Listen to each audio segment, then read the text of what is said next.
Aceptémoslo. La espiritualidad está fuera de moda, tanto a nivel práctico como a nivel visual.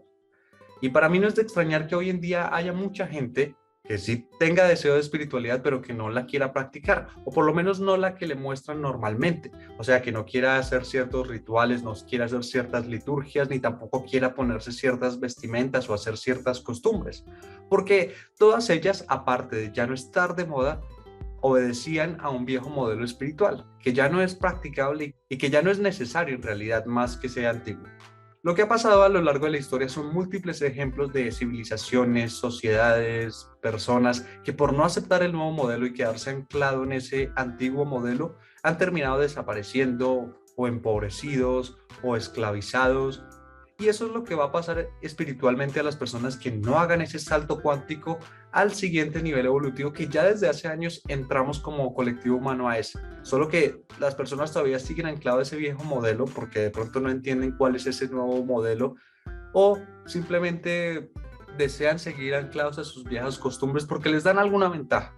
En este episodio lo que quiero es que hablemos sobre ese salto cuántico que tú puedes dar desde ya para que ingreses en el nuevo nivel espiritual, en ese nuevo estadio espiritual, para que no te quedes rezagado ni rezagada y que de verdad puedas practicar la espiritualidad realmente sin tantas tonterías que en realidad no obedecen a ninguna cosa practicable o que merezca la pena hacer hoy en día. Así que si te interesa hacer ese salto cuántico conmigo, quédate porque vamos a ello.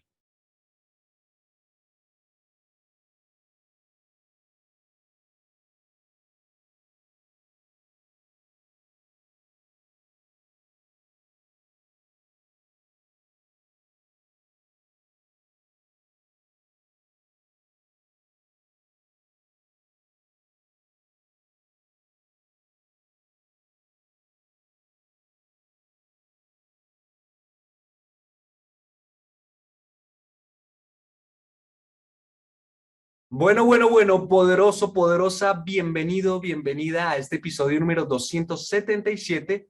Momento en que se publica este episodio es el día lunes 27 de junio del año 2022 y como todos los lunes tenemos nuestro episodio especial de energía de la semana. Esta vez una energía súper poderosa que tiene que ver con dar saltos cuánticos a nivel espiritual para entrar en prácticas que verdaderamente sean aplicables a nuestra época y nos den resultados a nuestra época.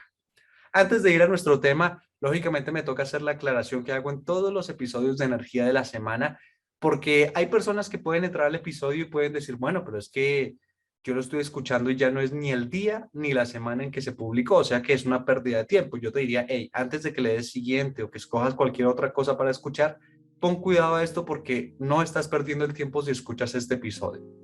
Básicamente, el concepto o lo que sea que nosotros expliquemos en estos episodios de energía de la semana son cosas que tú puedes aplicar en cualquier momento. Simplemente que en la semana en que se publica, todas las situaciones, todas las cosas, todas las personas se configuran casi que de forma automática y en sincronicidades para que tú puedas llevar a cabo la práctica del concepto más fácil. Esto es como si fueses a una fiesta y estuvieses con tus amigos bailando y demás y te ofrecen un trago, pues tú ahí lo bebes con más gusto que de pronto estando solo en tu casa en la mañana. ¿Por qué? Porque la gente, el ambiente, la música hace que sea más degustable o guste más el hecho de beber ese trago. Pero pues acordarás conmigo en que te puedes beber ese trago cuando quieras. O sea que prácticamente el concepto es esa copa de alcohol que te ofrecen o que tú tienes y la energía de la semana o la semana en que está esta energía disponible es la fiesta. Pero igual, te puedes beber la copa de alcohol donde tú quieras, en el restaurante, en la cafetería, caminando por la calle, bueno, donde tú quieras. Así que si no llegaste ni en el día ni en la semana en que se publica esta, tú tranquilo. Tú puedes aplicar este concepto y obtener los mismos resultados, solo que no vas a estar en la fiesta, por decirlo así. Sabiendo esto y si ya quedamos claros en que no es ninguna pérdida de tiempo escuchar un episodio de energía de la semana, aun cuando no estemos en la semana, pues pasemos a ver cuál es esa energía. Y como siempre, las energías de la semana las sacamos de la porción de la Torah que estemos estudiando en ese momento. En este momento estamos estudiando la porción de Shelach, que traduce envía. Y bueno, voy a hacer un resumen rápido de esta porción como para que entremos en contexto de un poquito de lo que vamos a hablar o por si deseas leer la porción directamente de la Torah para que sepas qué te vas a encontrar, como una especie de spoiler. Esta porción va desde el libro de Números, capítulo 13, versículo 1, hasta el capítulo 15, versículo 41. Entre las cosas que menciona esta porción está que Moshe designa a 12 personas de cada tribu, uno de cada tribu, y envía a esas personas como exploradores a la tierra de Canaán, que era la tierra prometida que Dios le había dicho a los israelitas que les iba a dar. Estos van hasta allá y 40 días después de haber ido, regresan cargando un racimo de uvas inmenso. O sea, tenían que coger una pértiga y cargarlo entre dos porque era grandísimo. Y empezaron a dar los reportes de cómo era la tierra. Y dijeron, sí, efectivamente, esta es una tierra de leche y miel, muy abundante, muy próspera. Pero de esos 12 exploradores, 10 vinieron con una mentalidad de espía, que ya lo vamos a hablar más adelante, a advertirle a la gente de que ahí habitaban gigantes. Si nomás vieran las frutas que eran inmensas, pues el tipo de personas que habitaban ahí eran gigantes y se asustaron porque dijeron que eran más poderosos que el pueblo de Israel, así que no podían conquistarlos, ya que el pueblo de Israel tenía que llegar a la tierra de Canaán sabiendo de que había más gente ahí viviendo y ellos tenían que conquistar la tierra. Entonces la gente se pone a llorar, se pone a hablar mal de la situación y desean volver a Egipto. De esos 12 exploradores, todos empezaron a decir, oiga, no, no se pongan así, si Dios nos dijo que nos iba a entregar la tierra, Él nos va a ayudar a conquistarla, y la gente casi los apedrea y demás, pero en ese momento pues Dios aparece para que eso no pase, y pues obviamente no le gustó nada ni cinco esto, así que decidió de que iban a durar todos esos años, esos 40 años viajando por el desierto, para que esta generación que sí conocía Egipto y que deseaba volver a Egipto no estuviese viva para el momento en que entrasen a la tierra prometida, sino que entrara una nueva generación de gente que no conocía Egipto y puedan ser los que conquisten la tierra de Canaán que les había prometido.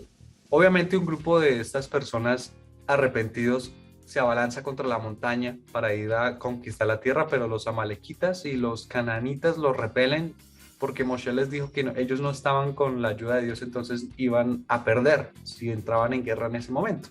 Por último, la porción nos habla de las leyes de la Menajot, que son ofrendas de harina, vino y aceite, así como el precepto de consagrar la parte de la masa, o sea, la jalá, cuando se hornea un pan. Y por otro lado, un hombre viola el Shabbat por estar cargando unas cosas en medio del Shabbat, así que recibe la pena capital y lo destruyen. Y lo último es que Dios le instruye poner unos flecos o tzitzit en las cuatro puntas de las vestimentas para recordar la observación de los mitzvot, o sea, de los preceptos divinos que aparecen a lo largo de la Torah, los 613. Ese es el resumen rápido de toda la porción, por si deseas leerla literalmente. Nosotros nos vamos a encargar de una parte específica que tiene que ver con esto de los exploradores enviados a revisar la tierra. Y es que Dios no le ordenó a Moshe que escogiera personas para que fueran allá. Simplemente le dijo, a tu consideración, pero no solo a Moshe, sino al pueblo, a consideración de ustedes, pues ustedes vean si quieren enviar gente a explorar o deciden creerme tal como les he dicho hasta ahora de que yo les estoy dando una tierra buena y demás. La gente por las dudas o por lo que sea decidió enviar gente, así que Moshe, pues para no tener ni problemas ni con un lado ni con otro, eligió a 12 personas, uno de cada tribu, personas importantes, y ellos fueron a explorar. A uno de ellos, que se llamaba Oshea, él hizo una oración y le cambió el nombre agregándole una letra Yud, y en vez de Oshea ahora se llamaba Yehoshua, o como lo conocemos en español, Josué. Se dice que como Moshe tenía cierto nivel de profecía, sabía que era lo que iba a pasar en el futuro, entonces le agregó esa letra Yud para cambiarle el nombre, porque la letra Yud tiene valor 10 y era para que él pudiera hacerle frente o hacerle cara a los 10 espías que sí iban a ponerse a hablar mal de la tierra que Dios les había prometido. El hecho es que ellos podían ir con dos tipos de mentalidades, que esto se lo escuché a Moisés Furman y me pareció interesante. Ellos eran exploradores y fueron enviados a explorar. Y como todo explorador puede tener dos formas de ver la vida. Una como un espía y otra como un turista. El espía, cuando se infiltra o llega a cualquier sitio, lo que hace es buscar los puntos débiles del sitio en el cual llega. A su vez, tiene que buscar las amenazas, las posibles contingencias. Entonces, todo el tiempo lo que está buscando es cosas malas, cosas peligrosas, debilidades, puntos ciegos. Bueno, todas estas cosas negativas, y tiene esa perspectiva. Y ellos, los 10 que se quejaron, iban con esa perspectiva o con ese punto de vista de espía. ¿Qué pasa con una persona que viene con el punto de vista de turista? Es una persona que va simplemente a disfrutar y a deleitarse de lo que sea que encuentren. Entonces, si tomamos la parte en la que ellos volvieron al campamento con una uva gigante, pero es que tenían que cargarla entre dos personas de lo grande que era.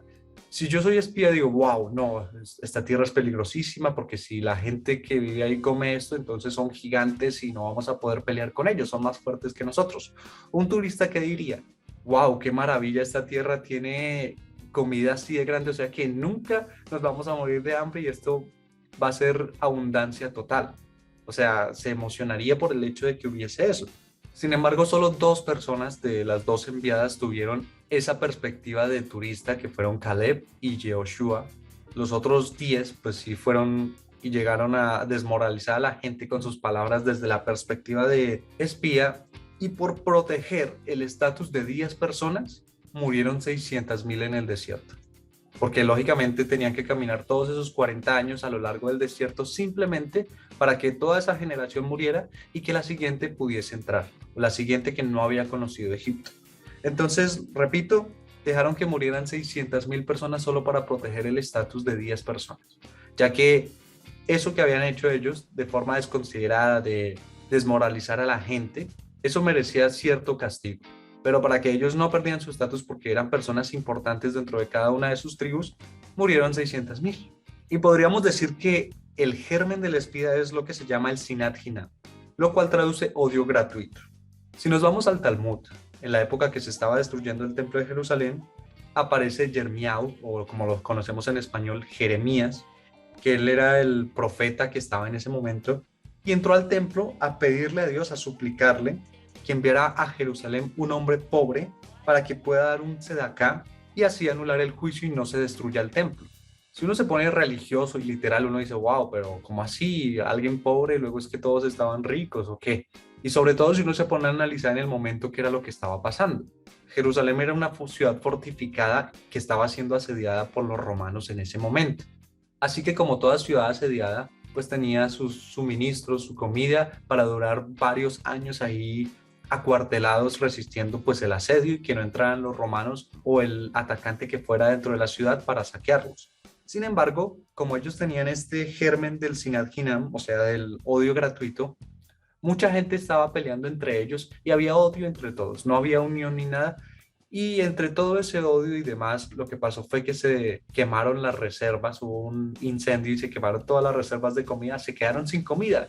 O sea que todo el mundo estaba pobre en ese momento. La única razón por la cual los romanos pudieron entrar a Jerusalén fue porque como se habían quedado sin comida, les tocó abrir las puertas para poder entrar comida y demás. Y ahí fue cuando los romanos aprovecharon y destruyeron el templo y demás.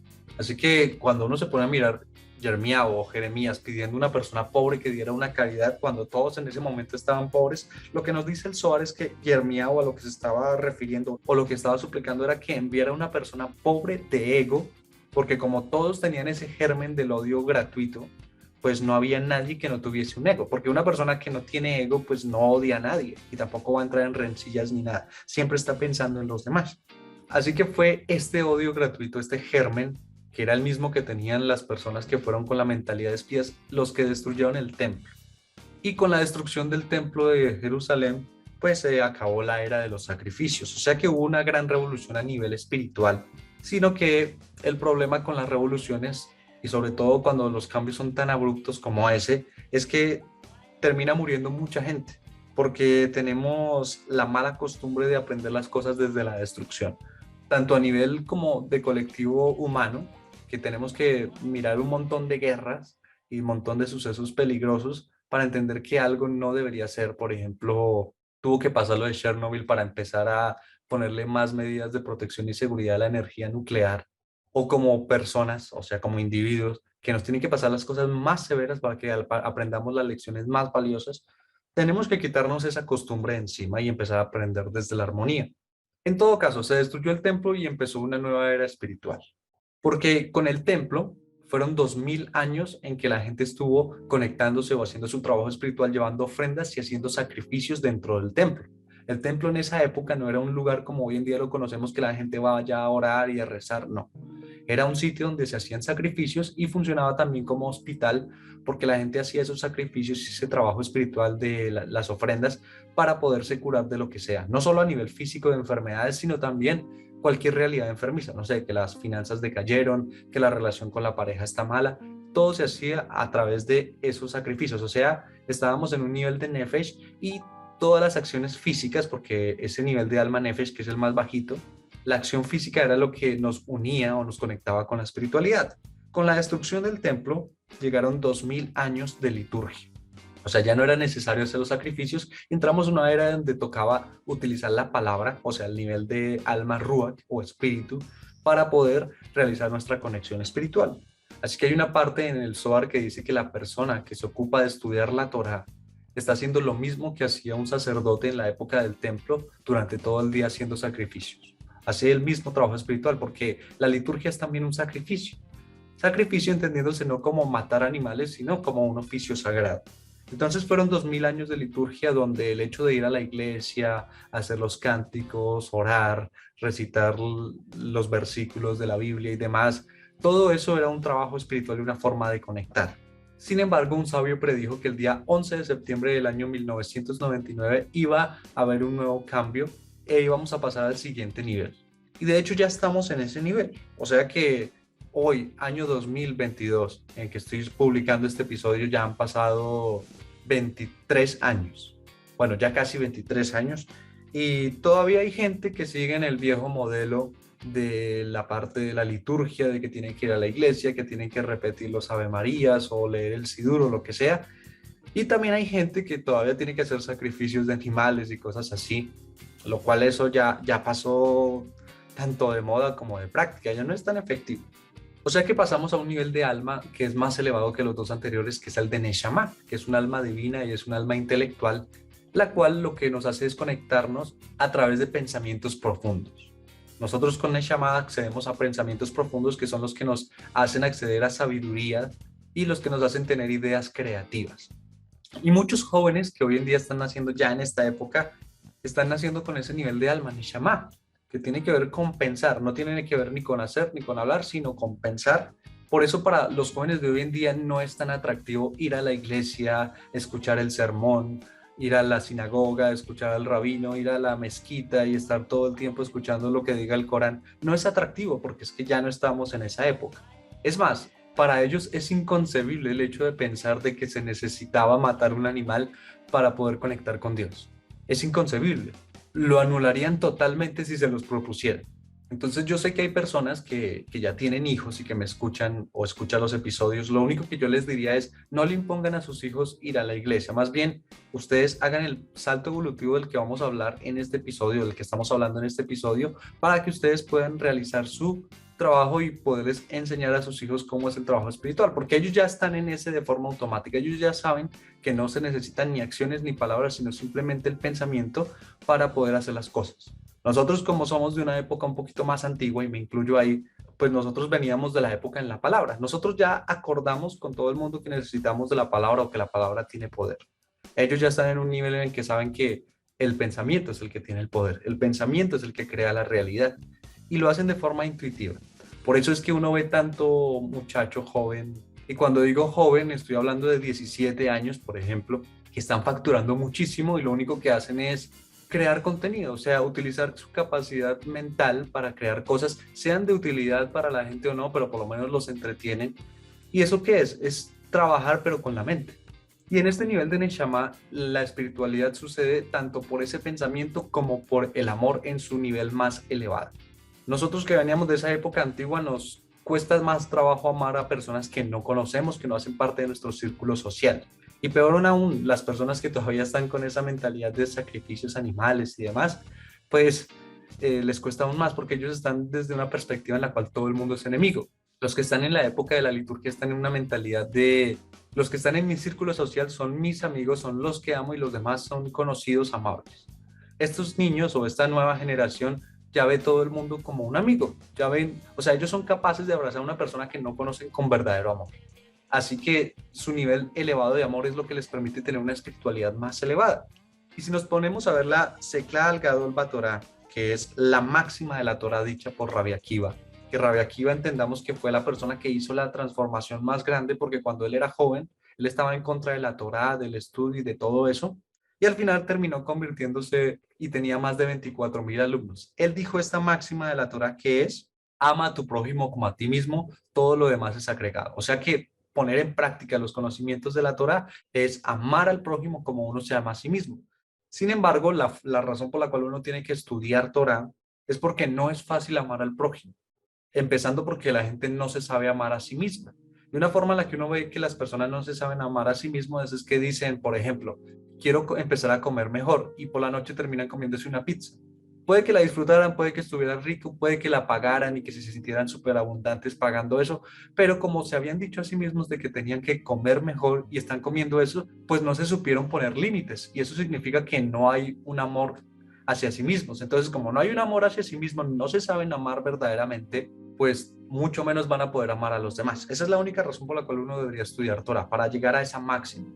¿Qué pasa con la espiritualidad que le intentan imponer a la gente? La que yo digo que ya está pasada de moda y que ya no es ni práctica, es que intentan ponerle costumbres a la gente o prácticas que no están alineadas con esta máxima, que es la de ama al prójimo como a ti mismo, sino que está simplemente para proteger una práctica que a veces ni siquiera tiene nada que ver con lo que la persona está persiguiendo espiritualmente. Porque, por ejemplo, uno se pone a ver los judíos ortodoxos, que ellos todo el tiempo están vestidos de blanco y negro y la barba larga y demás. No hay ninguna parte en el Zohar que diga que tú tengas que estar vestido todo el día de blanco y negro para ser un justo, para hacer la corrección. No dice eso. Tú puedes hacer tu corrección vestido de amarillo, de azul, de gris, de morado, del color que tú quieras. Pero hay gente que sigue con esas prácticas. Por ejemplo, los judíos hasídicos. En la época de Breslev, hace como 300 años en Polonia, ellos pues tenían su vestimenta que los separaba de los demás grupos sociales, que uno sabía, estos son los judíos. Salió un decreto en esa época que les prohibía vestirse diferente a las demás personas. Entonces les tocó empezar a usar un gorrito que se llama Streimer, que es como redondo y alargado hacia arriba, que hoy en día los judíos hasídicos siguen utilizando. Lógicamente en esa época, ese era el gorro que utilizaba todo el mundo, pero no solo los judíos, sino toda la sociedad, y lo hacían para que ninguno se distinguiera del otro. Entonces estos judíos hasídicos dijeron, listo, si no nos podemos distinguir, lo que podemos hacer es ponerle meditaciones y un significado diferente a esto. Entonces ese gorrito se hacía con la cola del zorro y la gente normalmente lo cosía o lo creaba con una pieza. Pero estos, como hay un precepto que dice que uno todo el tiempo tiene que tener el nombre Yud Kevaf Kei en la cabeza, y ese nombre es valor numérico 26, creaban esos gorros, esos Streimel, con 26 piezas de colas de zorro, para llevarlo así. Y bueno, así durante mucho tiempo, pero hoy en día ese decreto no existe. Y hay gente que sigue utilizando ese gorro que para proteger la tradición, pero en realidad, ¿qué están protegiendo? Si ese es un decreto polaco que hubo en un momento. Están protegiendo no una tradición de la Torá, no una tradición del Zohar, sino algo que un polaco en algún momento decretó y se lo imponen a los hijos y demás. Independientemente de que el gorro tenga los 26 piezas como en esa época, ya hoy en día no es necesario utilizarlo para cumplir con los preceptos porque no hay ninguna parte del Zohar que diga tienes que utilizar tu gorrito straight. No. Y hay una parte en la introducción del Zohar en la cual se habla del trabajo de Dios o del Avodat Hashem. Y Ravashlag pregunta, bueno, ¿y por qué esto se llama Avodat Hashem, o sea, trabajo de Dios, y no Avodat Adam, el trabajo del hombre? Y la razón de esto es porque esta creación en la cual vivimos, al que más trabajo le cuesta mantenerla o haberla hecho y seguirla alimentando y demás, es a Dios. ¿Por qué? Porque esta creación está llena de imperfecciones, de carencias y demás, cosas necesarias para que las personas hagan su corrección y para que todos como colectivo hagamos una corrección. Pero esa misma carencia, esas mismas imperfecciones son contrarias a la esencia de Dios. Por eso le cuesta tanto, porque está en contra de su esencia. Pero aún así lo está haciendo y lo está haciendo por nosotros. De hecho, se dice que cada experiencia humana, la tuya, la mía, la de tus familiares, la de tus amigos, de todos, es simplemente Dios conociéndose a través de la experiencia de esa persona.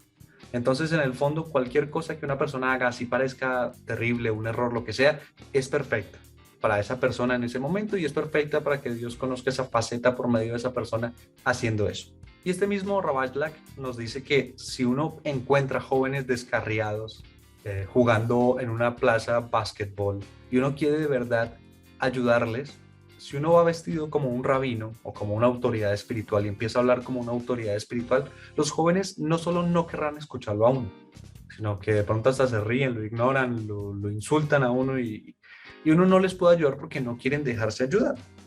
Entonces, si uno de verdad es inteligente y quisiera ayudarles, lo dice Ravashlak, uno tendría que vestirse como ellos, sentir como ellos sienten, jugar con ellos básquet, hablar como ellos hablan, para que de esa manera ellos lo puedan aceptar a uno y desde ese lugar ayudar a elevarlos.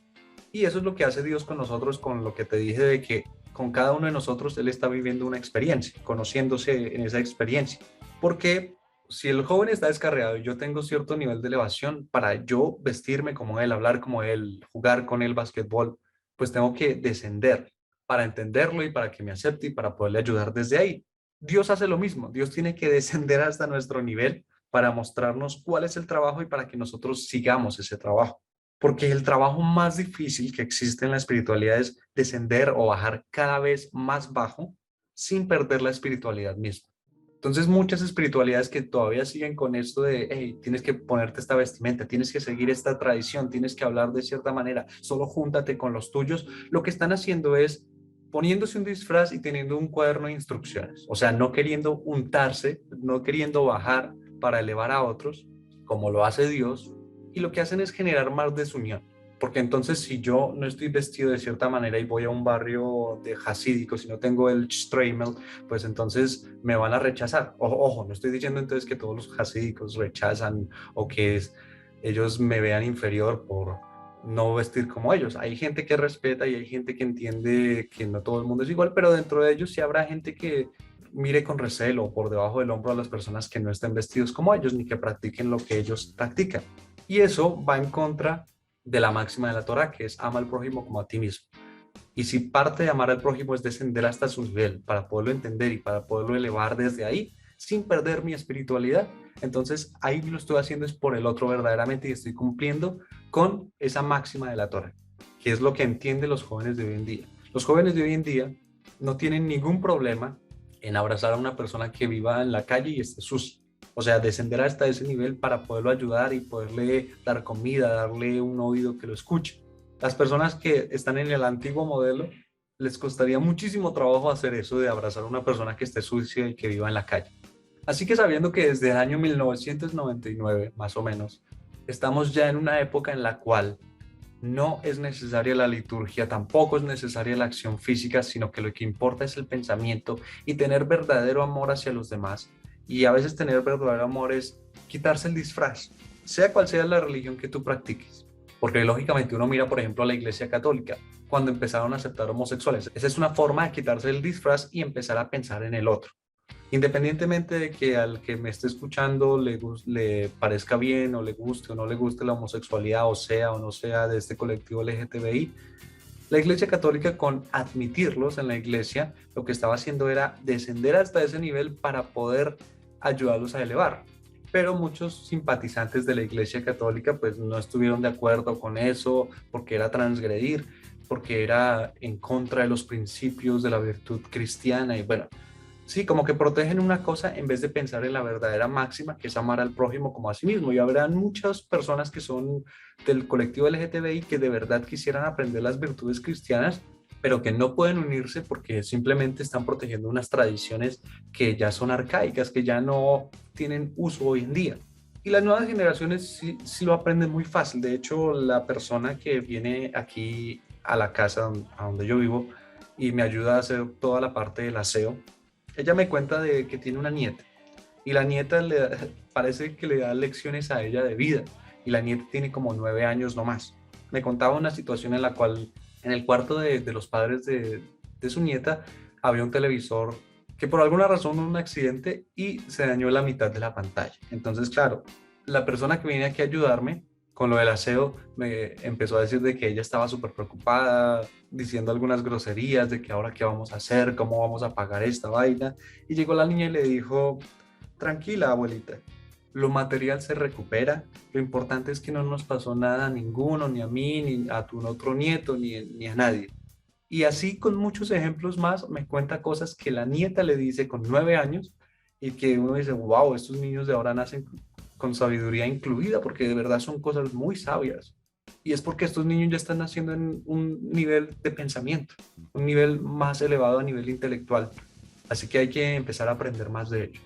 Cuando tú veas, por ejemplo, un youtuber que saca videos de entretenimiento, pero que tenga millones de seguidores, tú de pronto no veas el video del entretenimiento, tú mira lo que hay detrás, que él sabe conectar con la gente, tiene ideas brillantes, que él sabe capitalizar las tendencias del momento, que él sabe que es trabajar continuamente, que él sabe que es pensar en el otro. Tú mira eso, no miras el entretenimiento, mira todo lo que hay detrás de eso y ya vas a aprender muchísimo de una persona que probablemente es más joven que tú, 10 o 20 años. Entonces las nuevas generaciones lo saben y esta semana tenemos esa posibilidad de elevarnos, de quitarnos ese germen del odio gratuito y de por lo menos llegar a un nivel de frecuencia y de amor, a elevar esa vibración de amor y sentirnos uno, sentirnos unidos con al menos otra persona. La idea ojalá fuese que fuera con toda la humanidad, sentirnos uno, la unidad y demás, pero con que tú esta semana te sientas uno con otra persona, en especial que sea una que tú no conoces, para poder conectar con la verdadera espiritualidad de esta época. O sea, ya no es necesaria la fisicalidad para poder estudiar Torah, para poder practicarla, porque ya lo hemos dicho, la creación misma tiene Torah. O sea que tú cojas un libro y lo estudies y te vayas a la iglesia y le preguntes al líder espiritual de la iglesia o te pongas con conciencia a aplicar las cosas y te pongas a observar lo que pasa, vas a aprender Torah de cualquiera de las dos maneras. Así que la invitación es quitarnos el disfraz, que el disfraz puede ser una vestimenta especial que yo utilizo por mi religión o por lo que sea, o quitarnos las tradiciones que nos impiden ir a la máxima de la Torah, que es amar al prójimo como a uno mismo. Empezarnos a amar, amarnos profundamente y amar a la otra persona aún si yo no la conozco. Y por eso te digo, por lo menos con que esta semana tú logres llegar a ese nivel de amor contigo y logres llegar a ese nivel de amor y de unión con al menos una persona distinta a ti, estás haciendo ese salto evolutivo. Porque hay la misma cantidad de luz en unirme con uno que unirme con toda la humanidad. Pero no puedo llegar a unirme con toda la humanidad si no me logro unir con una persona. Así que esta semana el trabajo es ese. Siempre tener presente la máxima de la Torah, amar al prójimo como a uno mismo y entender que todo lo demás es un agregado, es un complemento para llegar allá. Y entender que ya no necesito ni siquiera la acción ni las palabras. O sea, no necesito ir a comprar un regalo y dárselo a esa persona para decirle que lo amo, ni tampoco decirle las palabras te amo. Simplemente con el pensamiento de que verdaderamente amo a la persona. Porque hay personas que pueden dar el regalo a un montón de gente, pero en el fondo a esas personas no le interesan. O puede decir, sí, yo los amo a todos, pero en el fondo de esas personas no le interesan. En el pensamiento, que es la parte oculta, que es la parte más importante de todo, porque de ahí surge todo lo demás, ahí es donde importa cuál es la verdadera intención. Y si tu verdadera intención es amar al otro porque te amas a ti, ya estás haciendo ese trabajo. O sea que no tienes que hacer nada, puedes estar en tu casa, pero sintiendo verdadero amor con las demás personas del mundo desde tu mente. Ese es el trabajo de esta semana y espero que todos podamos hacer nuestro crecimiento, nuestro salto cuántico a nivel espiritual. Solo me restan decirte dos cosas ya para irnos. La primera es que este podcast, La Antesala del Poder, tiene una comunidad de personas que están en este nivel, que saben qué es amar al otro, que saben qué es practicar la espiritualidad desde el intelecto. Y si tú quieres hacer parte de esta comunidad para que puedas sentir ese amor que todos tenemos, aun si no estamos en el mismo espacio físico y aun si no estamos hablando, entramos con la intención de que la persona que sea que esté ahí dentro la amamos y eso se genera como una especie de masa crítica o energía compartida que todos podemos sentir. De mi parte, amo a todos, incluso aún si no hacen parte de la comunidad, pero si deseas hacer parte de la comunidad, que sepas que en la descripción de este episodio hay dos enlaces, uno hacia un grupo de WhatsApp y otro hacia un canal de Telegram. En ambos estamos forjando la comunidad, te puedes unir a ambos o te puedes unir al que te quede más cómodo. Si para ti es más cómodo WhatsApp, ahí está el grupo, si para ti es más cómodo Telegram, ahí está el canal. Así que bienvenido, bienvenida desde ya. Repito, si decides no hacer parte, pues igual te vamos a amar, no te preocupes. Y lo segundo, ya lo último para que tengo que decirte es que te invito a escuchar los episodios que ya están publicados, o sea, puedes revisar los títulos y escuchar el que entre, ya sea por intuición o por la razón que sea, como que tú sientas que tengas que escucharlo, escucha ese episodio. Revisa los títulos únicamente, no te digo que escuches todos porque hay un montón, pero si lo quieres hacer, pues te agradecería mucho y que permanezcas pendiente porque estamos publicando episodios todos los días y al igual que este episodio de Energía de la Semana, casi siempre sacamos episodios que tienen que ver con lo que esté pasando en ese momento a nivel energético para que lo puedas aprovechar, así que hay un beneficio, por decirlo así, con el hecho de estar actualizado con los episodios que salen. Sin más por agregar, que sepas que te amo, y que espero que podamos hacer juntos este salto cuántico espiritual.